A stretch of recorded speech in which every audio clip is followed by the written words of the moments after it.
Celebrity Sleaze presented by McDonald's. The best part about working at McDonald's is the people.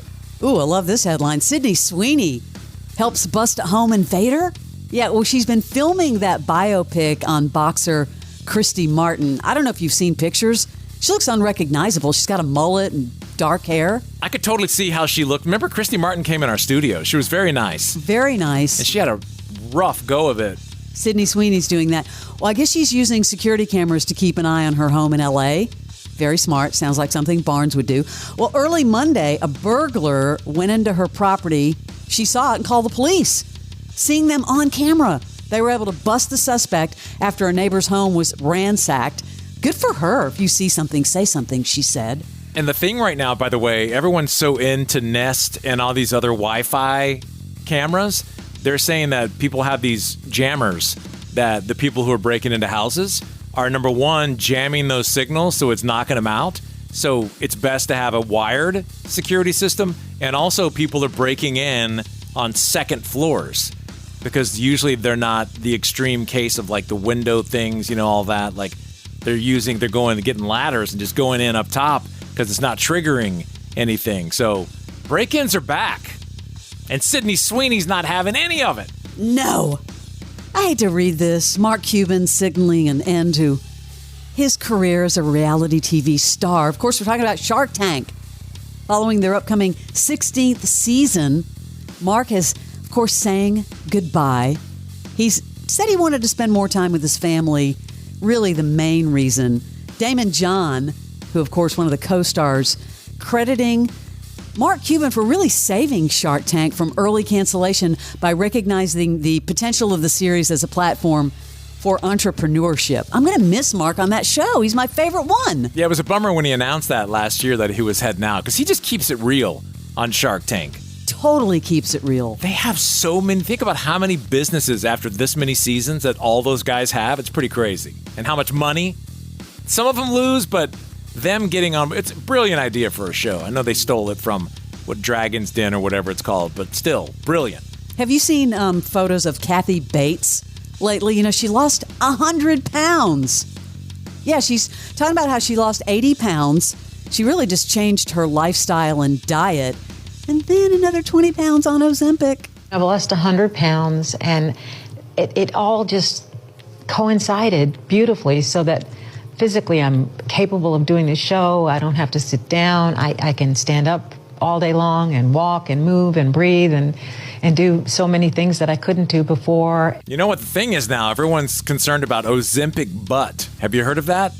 What does that mean? That's when you get basically a flat ass or sagging. They're saying that that's one of the big problems with Ozempic is that people are complaining of Ozempic. So if whoever your significant is likes that booty, careful with the jab. It's interesting, though, that she lost 80 on her own and then took Ozempic to lose an extra 20. Yeah, I would think that the 80, I mean, just for your health. Just keep going. Yeah, just whatever you're doing, you know, I guess she wanted to rush it. And speaking of losing weight, you know, Jelly Roll has lost a ton of weight, and he looks really good. He was on the On Purpose podcast with Jay Shetty, and Jay asked him, you were convicted of armed robbery at the age of 15 years old. Have you ever thought about what you'd say to that person if you met them again? This is what Jelly Roll had to say. Ooh, it's the best question I've ever been asked. I've avoided this question, hoping, because I don't know how to answer it, Jay. I really want to have a conversation with them. This has been 24 years ago now, and I just don't know how that would even start. Because sometimes I wonder if they might have even seen me in passing or are aware of my success, and I wonder if they've even correlated. You know, I was 15, dude. You know what I mean? I couldn't grow facial hair at all. You know what? I've thought about that a ton, and they're definitely on my amends list. I just haven't made it that far down yet. I would ask them to just, one, forgive me because there's no excuse. The first accountability is no matter how old I was, I had no business taking from anybody. Just this entitlement that I had, the world owed me enough that I could come take your stuff. Just what a horrible way to look at life and people. Just what a horrible way to interact with the earth, you know, and I would apologize for that first, just flat. There was no logic to what I did. It made absolutely no sense. And I learned so much from it and the way that I interact with people. And I hope that they would see that I've made it my life's mission to change and to change people. It is amazing that the dude is everywhere, but I have seen some of the everywheres be a little odd. Like his appearance on Tulsa King was very strange. You know, I think it was in promotion of his record that's coming out. Obviously. It was... A lot of artists do that, and they just sort of appear on shows. It was weird. It was like out of nowhere, and they go into a little special studio inside the bar, and that was like where did that studio come from in the bar? That was the most out of left field thing I think I've ever seen. It was. So weird. You probably are saying to yourself, Fram, you haven't brought up Sean Combs. Well, I'm going to. Miami Beach city officials are in talks to take back Sean Combs' symbolic key to the city. Oh, you yeah. think? Former mayor Philip Levine presented the key back in 2015. Sources indicate that the city is finalizing the process to rescind the honor. Well, he won't need that key anymore. There's only one he needs, and it's pretty easily found. How do they get that key back, Barnes? Well, it's imaginary. I mean, yeah. Netflix is making waves in the sports entertainment world with their upcoming live boxing match, Jake Paul and Mike Tyson, November 15th. They have like so many sponsors for this. Like everybody is coming on board, including DraftKings Sportsbook, which I can't get off my Twitter. It's like every other post is DraftKings. Anyway, will you be watching, Barnes, November 15th at AT&T Stadium in Arlington? Absolutely. This is the biggest cash grab ever. I think Mike Tyson could have COVID and be laying on the ground or in a hospital bed and still win. I mean, that dude's a beast, and that's within. Jake Paul is a legit boxer, but Tyson is a beast.